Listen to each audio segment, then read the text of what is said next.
Welcome to Fusion Tonight. Are you ready to worship? Tonight on our show we have Becca Nims stopping by and a special message from Janet Williams. Give it up for your host, Jon Cooper.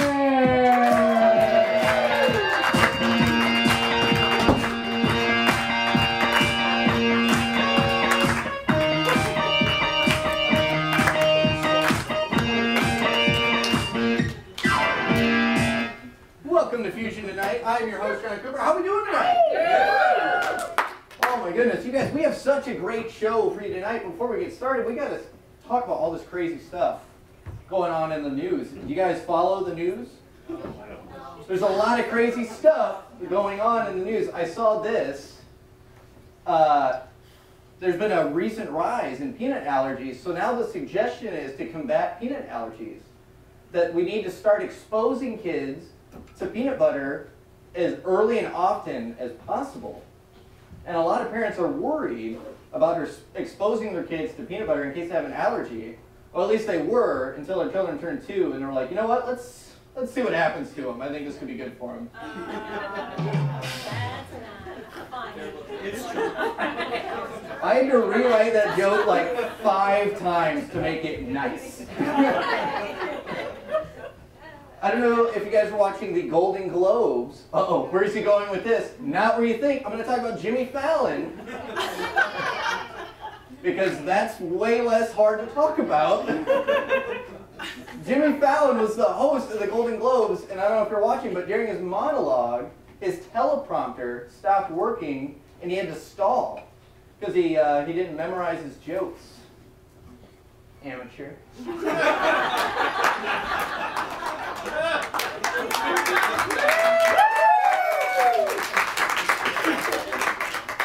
And finally, I saw this. There was some rumors that maybe Kanye, Kim, not having a good time.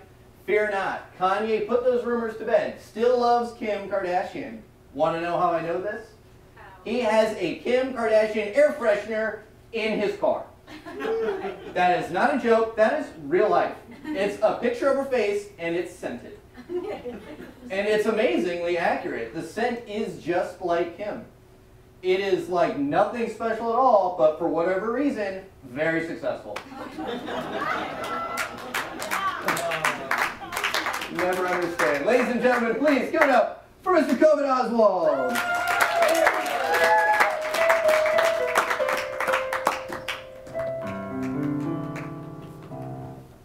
COVID Oswald, ladies and gentlemen. I was like, that's a really dark tone to like walk to the desk like. Oh my goodness, you guys, I'm so glad. First of all, welcome back to Fusion. We're finally back after a long break. We have such a fantastic show to kick off to spring. I can't hold my excitement. Stopping by, she is in charge of our youth. She's the reason you get a break from your teenage boys and girls. Becca Nims is stopping by tonight. In giving us a message in our series, All About Grace, she's going to talk about something she went through that was a little difficult, but I'm really excited. She is the wife of our very own pastor, and she is just as awesome as he is. Janet Williams is speaking tonight.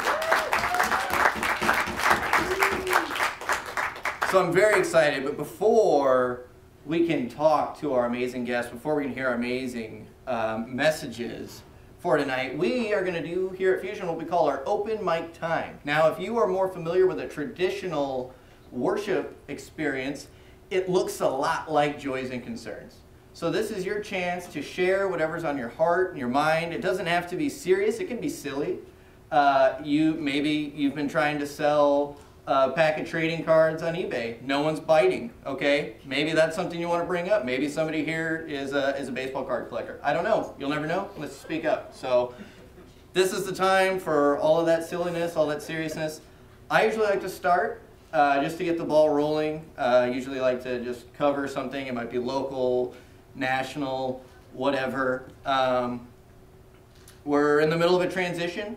I think you guys know that. Old president out, new president in. So, you know, the only thing that I watched Obama's farewell address, and I liked, he talked about, you know, not putting all your faith in just one official, but in each other and in ourselves. And I thought that was a great message that I think can apply to anyone regardless of political affiliation. I think we have a tendency to put everything on one person, and I think we forget how capable we are. You know, when Christ came into the world, he saw so much potential in us that he was willing to die for us because he believed in us so strongly that we were capable of fixing this world and making it the most beautiful place it could be. So if I have any words I want to share, it's to remember everything that he went through for us. And that wasn't just for him, that was for us, because he believed in us and he loved us so much. And he knew no matter what we encountered, we had the strength and the power and the grace to make things better. So if I have any words, I want to just pray that we remember why we're here and who is really in charge always. And we put our faith in that and in ourselves. So with that, I want to open up the floor to anybody. Sue, right up front. Okay, so this isn't really a prayer concern. It's really, could be a joy for someone. I am in the mood to buy Girl Scout cookies. Are you selling? Yes! You selling? So, Yes! I got money if you're selling. see me after worship. Thin Mints, I girl. have my checkbook with me. I'm buying Girl Scout cookies tonight. Caramel Delights, what are you talking about? I will fight you on Caramel Delights, and I will raise you with Thin Mint, sir. I will raise you with your Thin Mint, and I will take the one marshmallow one that has like the chocolate on the bottom, and it's like, oh, it's not marshmallow, sorry, it's like a cookie and it has chocolate covered on the bottom. I was worried you were going to say shortbread, and I was like, nobody can say shortbread and win an argument on Girl Scout cookies. that's everyone's least favorite cookie. It's like the yellow Starburst. Like, somebody likes them, but like, really? Oh, come on, the yellow Starburst. All right, Girl Scout cookies. That is like the best news. She's in charge. She's got the goods, if you know what I mean, guys. And then you're the leader. And Corey's here. All right. She's going to handle the money. Make sure it goes to the right place. Jackson. All right, Jackson. I'd just like to point out that Clemson beat Alabama. I would like to point... Did you guys watch that national championship game? Show of hands if you watched the national championship game. Can we get a little Carl dance, please? Yes. Yes. We now go live to Carl Dance after the game. Well, shucks.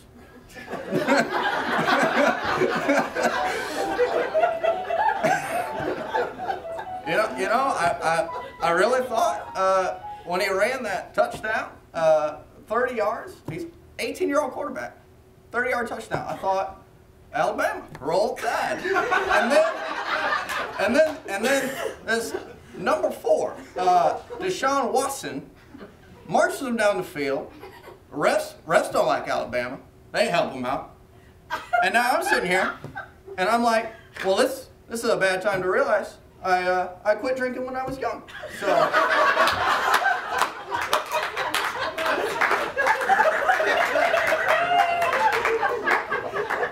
I'm just gonna stew on this. I'm not gonna Carl dance with anybody tonight. I can tell you that. I'm gonna Carl sit here and mope tonight. That's what I'm gonna do. Thank you, Jackson. Oh yeah.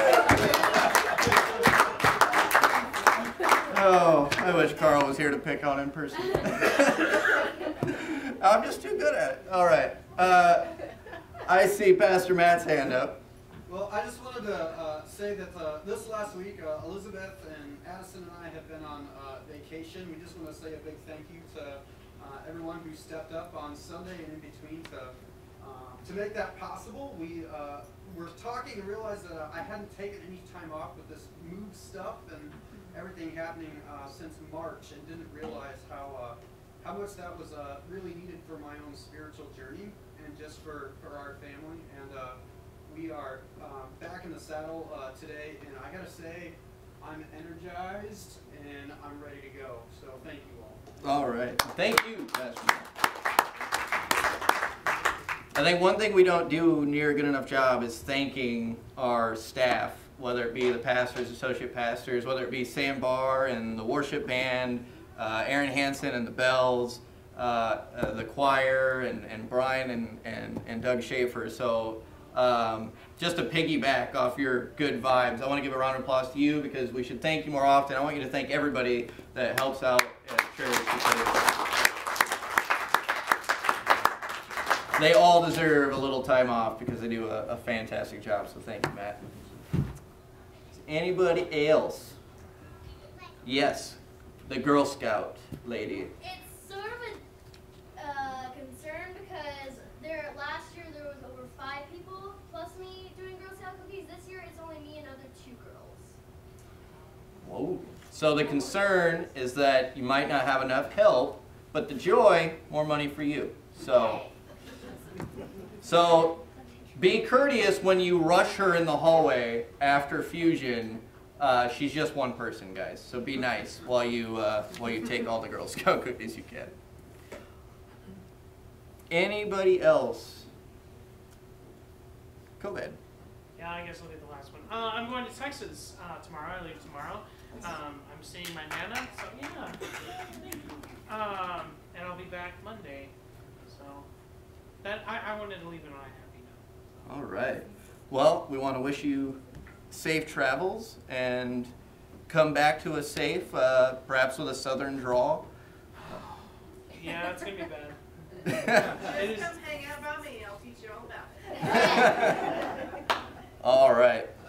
Well, with that, let us be in an attitude of prayer. Gracious God, we are so thankful to once again be gathered in this space to celebrate our love for you and our love for one another. It's been a fantastic Christmas break and taking time off to celebrate the birth of your Son, Jesus Christ, and all that it's meant for the world and for us and for our friends and our family to take time to reflect and appreciate that time is always such a treat, and it's always one of the most wonderful times of the year. Lord, we're in a new year now, and everyone's always looking for that chance to start fresh, to kick things off the right way, to put past mistakes and missteps behind so they can start fresh. And Lord, I just ask that you're with them as they try to take those new steps, that you're there as a helping hand to help us keep ourselves accountable to the goals that we've set, and that you're there to remind us that even if we fall short, that your grace is always there, whether we get it right or we don't. You are always there. You're always loving. You're never judging us. You're just always there to help us get back up, no matter how many times we fall down. And as we embrace this new year, we embrace all of the joys that come with it, all the up times we're going to have, all the down times. It's never predictable, and we never know what is going to happen, but we know you're going to be there every step of the way.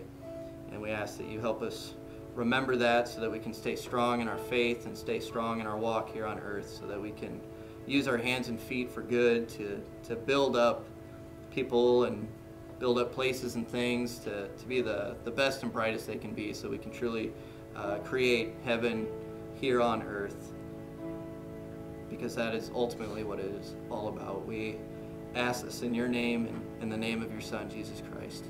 Amen. All right, ladies and gentlemen, I want you to help me welcome my first guest. She's going to be talking about all this cool stuff we got going on with the youth, and I want you to give her the same thank you we gave our staff during our Joys and Concerns time, because she's another person that has earned it. Please help me welcome Becca Nims.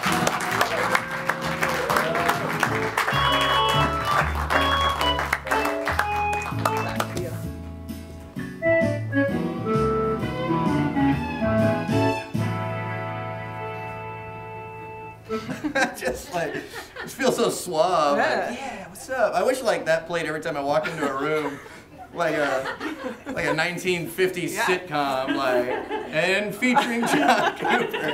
So he walks in the door to act like an idiot. Becca, I'm so glad you are on the show. We had a fun time kind of joking around about everything that we're going to talk about. There's a lot going on. We have 3 things, and the way I summarized it is we're going to get rid of the kids and pay child support. Yes.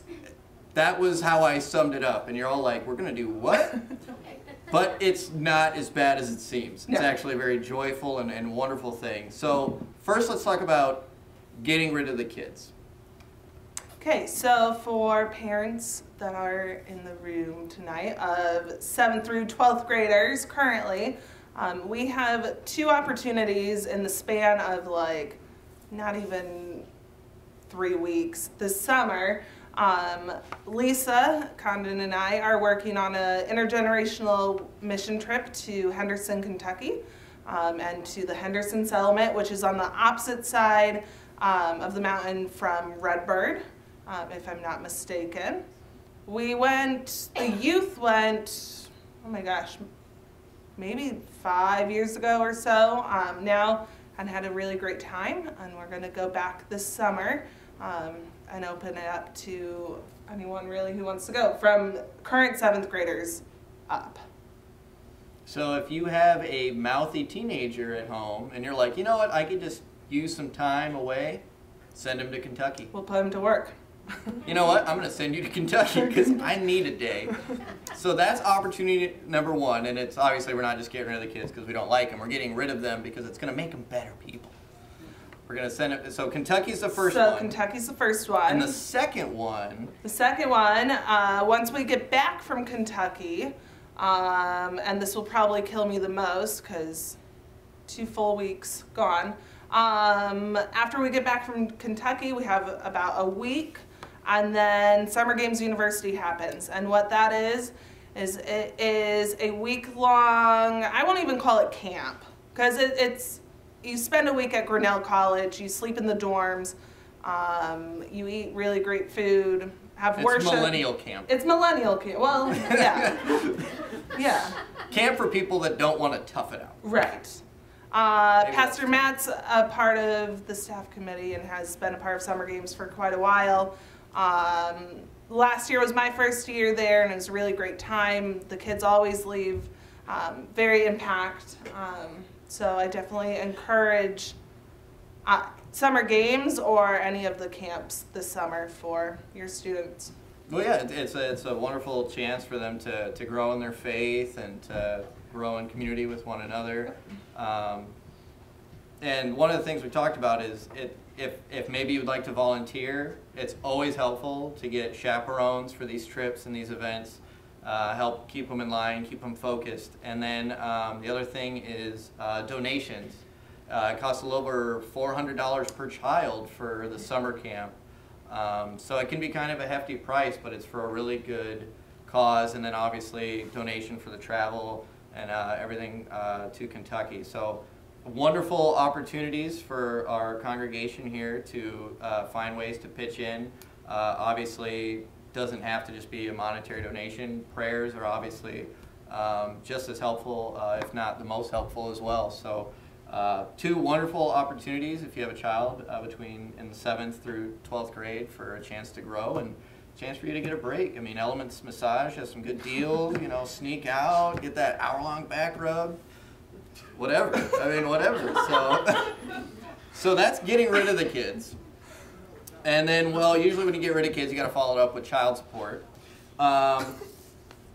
Becca adopted a child. I adopted a child. His name's Damien. Damien Fernando Fajardo Romero. Yeah. He's got 4 names, and he's got 1 mom, but he needs help from all of you guys. Well, I acquired him so the youth went to the Newsboys concert in Cedar Rapids. And at most events like that, there is a child sponsorship moment. And all of our youth were very impacted by the speaker. And they were all going to take a packet home, which, if you know anything about child sponsorship, is not good, because if you take a packet home, you are either stuck with them paying the $33 a month or whatever it is, or they're lost in the system completely. So it's like, oh, hold up guys, let's not do that. So we collectively decided to adopt a child. To adopt Damien here. So you love it when churches ask for money, but it's always for a good cause. We don't do it just to do it. And I haven't read his profile as of yet, but he's a sweet kid, and any donation can help and provide things that he needs. It's such a great program to do stuff like this to help kids that are less fortunate from other places, to really help do our part. If we look around the room at one another, you know, we're all clothed, shoes, we all came in some mode of transportation. We're all going to go home to a nice roof over our heads. Most of us are going to overspend on things we don't need. And there's a lot of people over the world that don't have that. If you live in this country and you make at least, I think, $50,000 a year, you are in the top 1% of wealth earners in the entire world.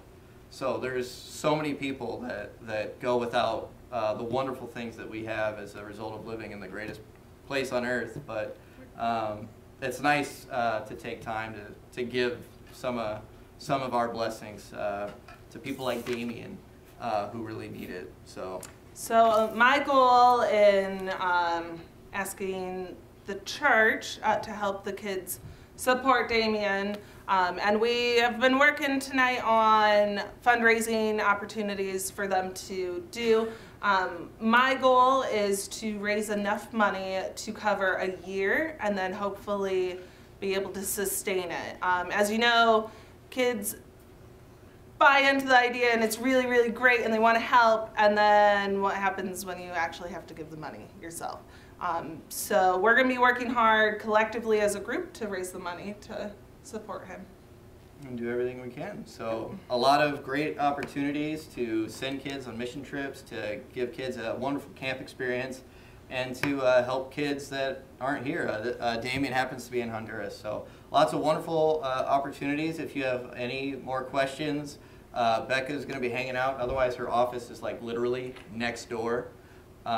So feel free to talk to Becca after the service if you feel But not after the service, because I'm going to Three House. And I have to get out of here. So not after service. But on Sunday. So Sunday, or send her an email if you have any other questions or you feel called to take part in any of the wonderful opportunities we present. So, all right, with that, give it up for Becca Nims.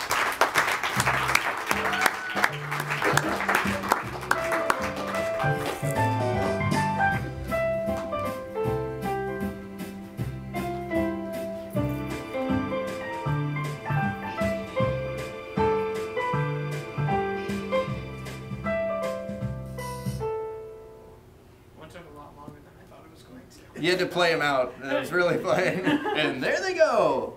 All right. We now move into our offering time here at church. What? He's asking for more money? When did this become Joel Osteen's show? That was probably an unfair criticism. Probably shouldn't do that. I'm kidding. Every month we... normally in a traditional service, offering is it's a general offering to help cover expenses in the church and things like that. And here at Fusion, we like to be more direct. We like to pick a different cause every month, and we try to focus in on just one cause because we do have a smaller congregation. And for the entire month of January, our focus is going to be on Church World Service blankets. So we're going to be looking to provide blankets. I don't know if you guys have been outside. It's very cold. It's very cold out there. So what better than a nice warm blanket on a cold winter day? I kind of mentioned how blessed we are to have the things we do, and again, there's people even in our own community that go without, and sometimes even just the warmth of a nice blanket can make a big difference in somebody's life. $250 can provide warm blankets for 5 families. left homeless by a tornado. Natural disasters are unfortunately something we deal with, and for just $250 to help 5 families when they're in a time of need can be a massive bonus. $2,500 can provide 250 blankets to an agency serving homeless individuals and families in the U.S. There's lots of shelters, and being able to donate to those shelters to do our part is wonderful. In 2015, Church World Service distributed 7,820 blankets around the world, and we can be part of perhaps an even greater response this year.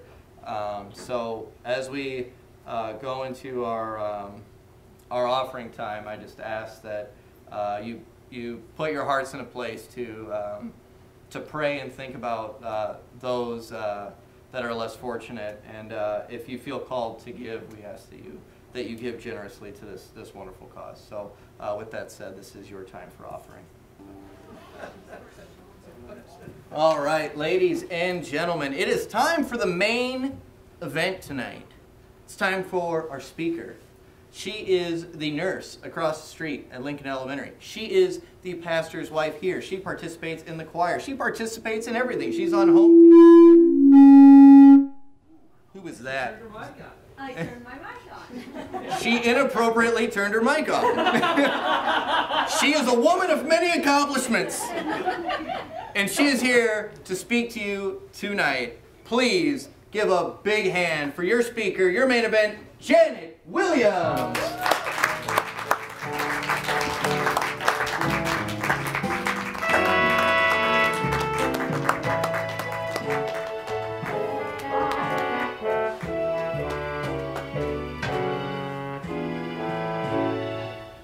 Woo! The bright lights. I am not used to that. So am I on? Try it again. Is the green light on? I am green. All right. But you can hear me? Yeah. Probably gonna be, oh, I knew he was gonna do that. Okay. I'm gonna go ahead and pass this around as I speak because sometimes that works better that way. It's a little dark, but you can at least get a little bit of idea. I only had him, there you go. I only gave him about 4 pictures. There is, why is so weird? I can't see your faces.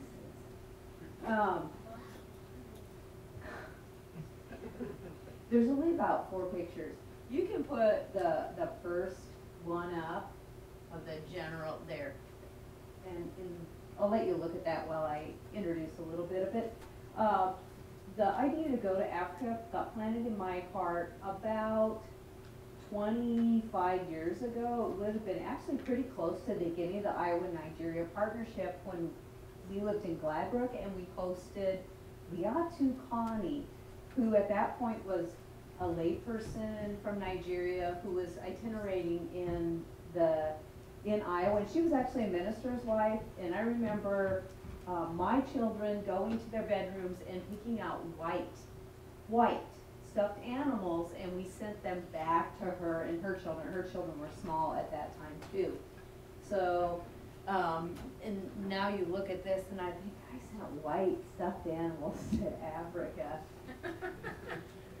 They probably didn't stay white very long. But that was kind of what planted the seed. And so then I was like, I always thought I wanted to go to Africa. I didn't really know what was in Africa except for Liatu, but I always wanted to go. So in 2015, or late 14, I heard about a medical trip headed to Nigeria. That Beverly Knowlton was going to be a part of it, and then there was a crew that was going from Iowa City, and I kind of was like the last man to run and catch that boat as it was leaving the harbor. Literally, everybody else had like 3 planning meetings when I jumped on board. But I got everything in order. I had my passport. I had my, I didn't have my visa yet. But I had everything else in order. And that was the time, if you will recall, would have been June 2014. June 2014, that was the time when the school girls went missing from Nigeria. You remember that? And So they went missing in like April, and we were supposed to go in early June. The powers that be in the United Methodist Church in Washington, D.C. said, you're not going to Nigeria. Nobody's going to Nigeria. Boko Haram, that Islamic group that is in Nigeria, had become very violent and out of control. And so they determined it was not safe for us to go. So June trip, scratch. So Steve was working with the crew then that were supposed to go. Then that November they were going to work on the design of the medical clinic. You guys remember that? Mark and Chris had gone, and then when they came back, the medical clinic started the early planning stages. So they were hoping to go in November to work on that, developing that. Well, then, do you remember what happened in September, October? Ebola. So, same thing happened. Steve's getting all ready to go, and powers that be in Washington said, nobody's going to Nigeria with this Ebola.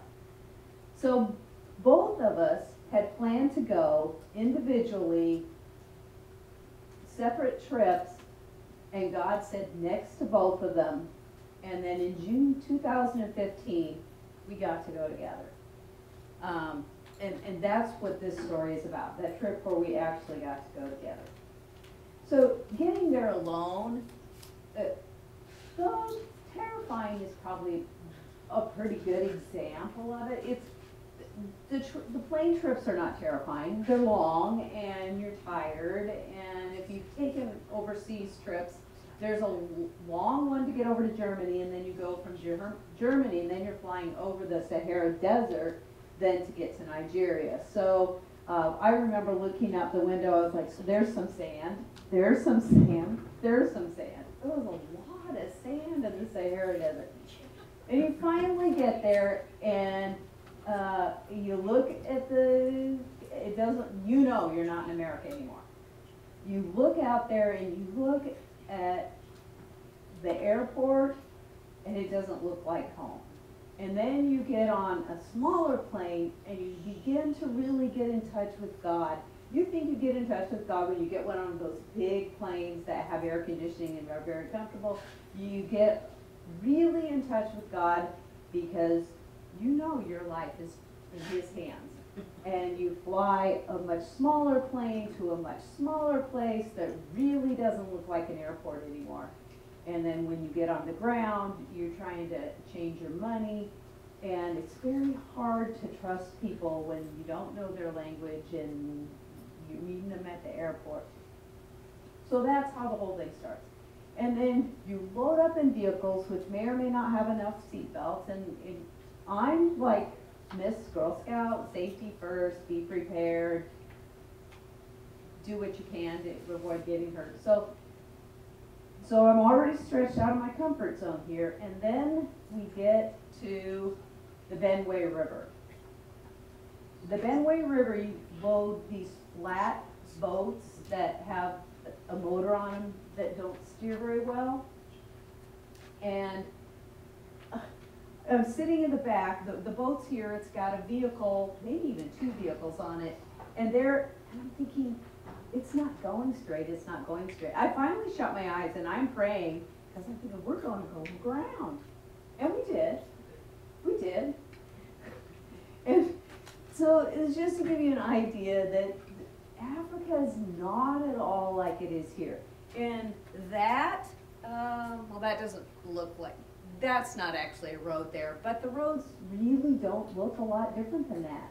And there were places that was completely washed out, and the local people would come and they would tell us to follow, and they would take us way around where the road used to be and now is either covered with water or washed out, and direct us back to the path. And usually they were wanting a little bit of a fee for that. But just getting there was, we would go by men on the hill outside of the villages with guns across their legs. And they were protecting their village from Boko Haram. So there was always this sense of danger, of safety for the people and for the people you were traveling with. In preparation to go to Nigeria, I learned some of the Hausa language, some of the words, and so I spent time doing that. I spent time studying malaria. I spent time studying dengue and chikungunya, which are all diseases that they get in Africa that we don't have here. Most of them are mosquito-borne. And also HIV, which is a much bigger problem there than it is here. And I did all that prep, and then I'm going to tell you about the first day I went out to the bush. So this is the village that I went to. It's called Solominkola. And this was my first view of it. The brighter white one is actually the original clinic. The other one is was built on to be a sick ward. The way the clinics work is they are assigned a rural health worker who is probably like it would be similar to an LPN or a medical assistant who's given very specific training in the diseases that are common in Africa. So they would have training in malaria and the chikungunya and the HIV. But that's pretty much the extent of it. The very common things that they would see that they have some training in. They don't go to medical school. They don't have much understanding of the human body. They just know specifics, and that they run certain tests for certain things that they're seeing. Anyway, so that's who was there. When we arrived there, there was a little communication between the people that had set up my trip and the people that were there at the clinic, and they said, no, you're not supposed to be here this week. Like, yeah, we're here this week. Oh, no, we have you down for next week, and we have patients signed up to come and everything, so you're not supposed to be here till next week. And I turned to them and I said, they will come. I did not know what I was saying. I mean, I knew they would come, because as we come through a town, the children run along beside the vehicle. Bature! Bature! Bature! That's what they call the white people. And Dave Neal has a good way of saying it. He says they have like a reverse discrimination. They think because we're white, they think we're rich, they think we're smart, and they think we can fix everything. And so they did come. So I'm going to show you, go ahead and flip to the next slide. They don't understand HIPAA. This is the room I'm working in. And I would shoo them away and turn back, and there they are. They're watching me again. So that's just to give you an idea of how very, very different it was. Give me the next slide.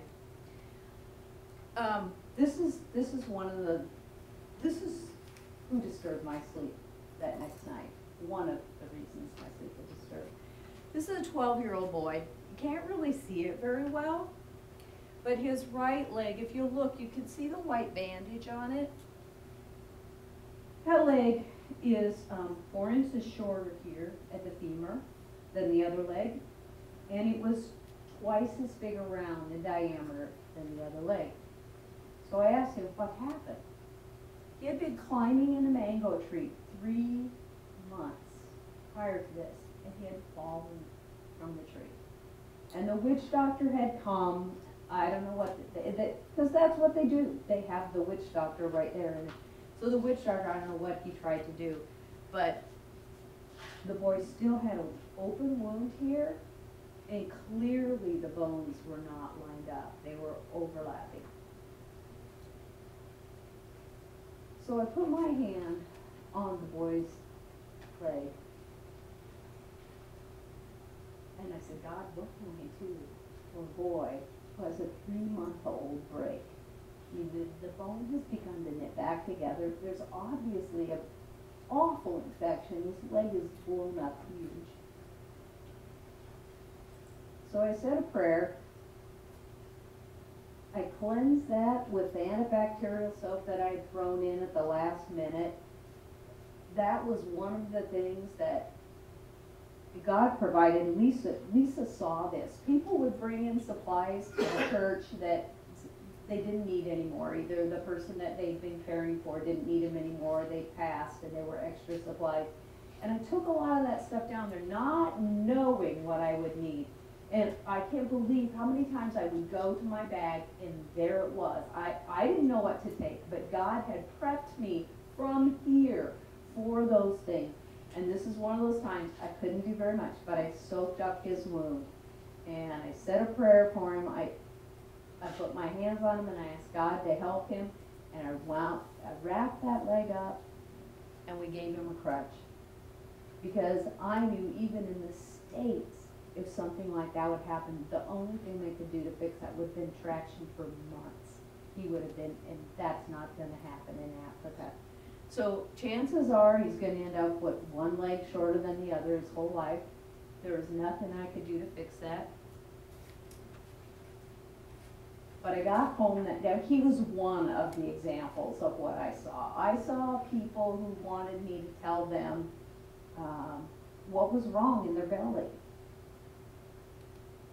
You know here what nurses do. We do a lot, but we don't do body exams very often in the States. I mean, that's definitely a physician's expertise. And they were calling on me to do those things. I was the most qualified health professional in the clinic at that time. So when I got home that night, I didn't want to go back again. It's one thing to be humbled. It's another to be completely overwhelmed by the amount of need, by the amount of hurt, by the amount of pain, and to realize that though you can do some things, there's so much you can't do, that you can't fix it, you can't make it better. And I was really quiet that night. I was so quiet that Steve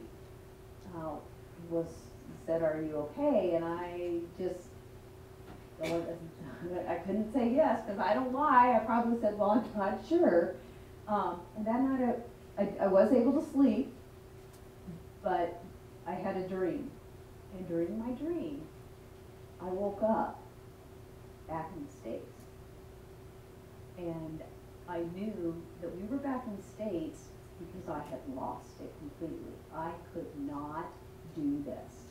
My mind, I had completely lost my mind. We had had to pack up and we had all had to leave Africa for me because I couldn't handle it. So when I woke up the next morning, I knew things had to change, and I knew I couldn't do this. I couldn't even pretend that I was doing this. And I had to ask God to completely take my hands over. So the next day, there was another blessing in that Dr. Neal had kind of seen what was happening. He had gone, I don't know if you know Dr. Neal, he is actually an eye doctor, and he had gone down there just planning to help paint. He, like Matt, he was going to take a little break and do something completely different. So he had planned to paint at the clinic. He had not planned to go out to these clinics that were out in the bushes. But when he saw me, God moved his heart, and he did come out with me. So there was a lot of strength in knowing that he was there and that I wasn't alone out there. But the other strength came because as soon as we got to the clinic, there was a line. Go ahead and show the next slide. This is what that clinic looked like the next day. And that's only one of the pictures. I mean, there were people everywhere. I walked past them all and I said, "We're not going to start yet." And I said, I need everybody to come into the room. And we all went into the room, and I said, we're going to gather around here, and we're going to ask for the Lord's blessing on our time in this clinic, because we cannot do this alone. And so we prayed. And we prayed, I prayed that God would use us. Use our hands, use our hearts, and help to heal these people, because there's no running water. There's no running water. I can't even wash my hands between the patients. It's not like it. And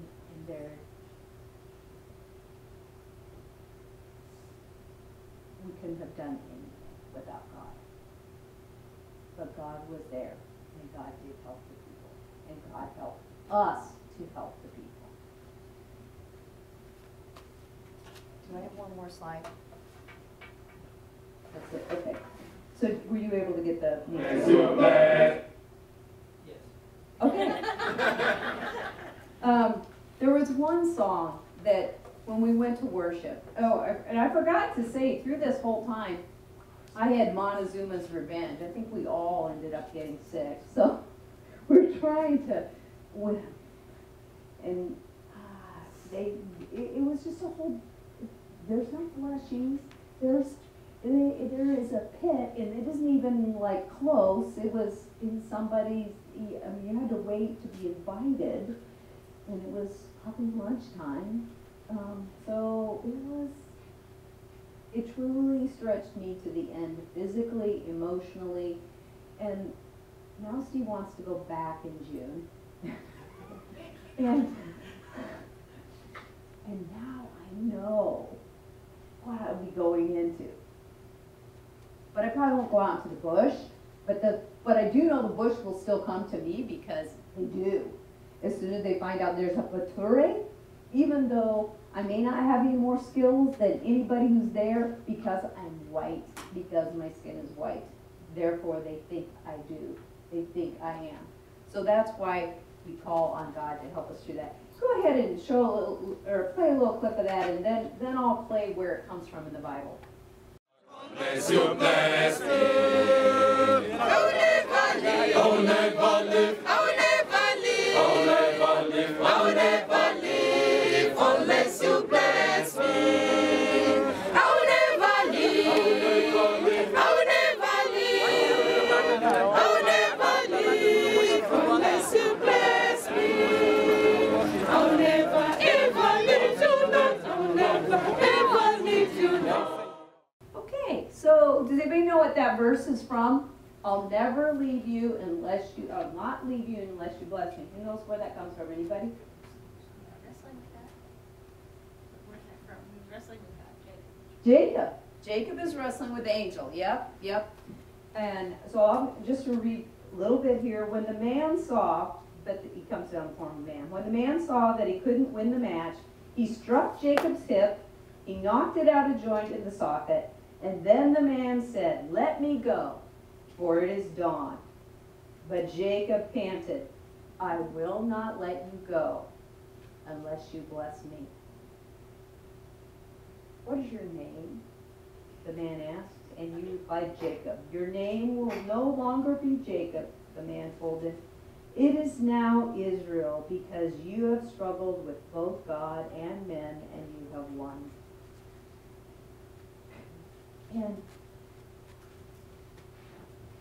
And that was a struggle. Africa was a struggle for me. It pushed me physically, it pushed me emotionally, it pushed me to the very end. But God did bless. God blessed the people that we were able to help. God blessed the team as they worked together. God blessed us with safety. And God's continuing to try to work through our friends in Africa and through us to change our hearts. I want to thank you all for listening to me. I hope that my story helped to move you. That it was life-changing for me. This is just one little tiny piece of it. There was so much about Africa that was life-changing for me, the experience. I did not see a zebra, an elephant, a giraffe. We saw no wildlife. We heard monkeys, I guess, up in the trees, but that was it, because the people there are hungry and they eat everything. So there was a few domesticated animals, but there is nothing wild. You saw a little bit of the scenery that we saw in Africa. The big thing is water. Did the book get it around at all? And water's still a big problem there. They can't just go get a drink at the sink. In fact, one of the images that's frozen in my mind is a woman in a dry creek bed, and she is digging in the sand for water. I don't know if she's going to use that water to drink. I don't know what her plans were with that water. But she was digging in the dry creek bed. So, the message I leave with you is you are all indeed blessed. And I thank you for the opportunity to share my story with you too. Thank you. Janet Williams, ladies and gentlemen. Keep it going. Let her hear it.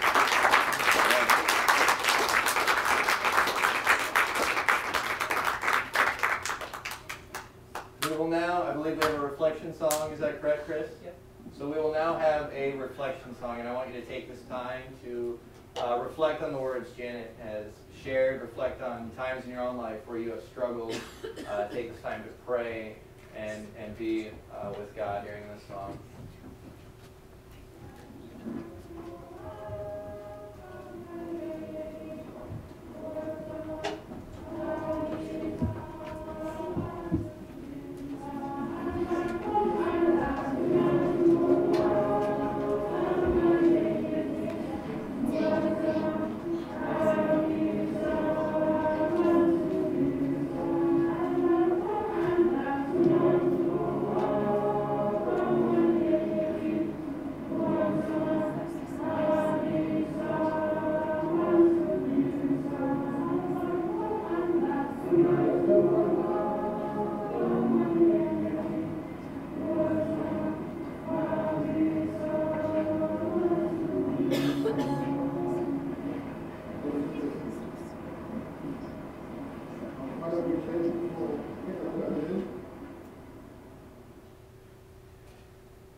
That has to be like a world record for shortest reflection song we've ever done, which is good because I think we went over on time.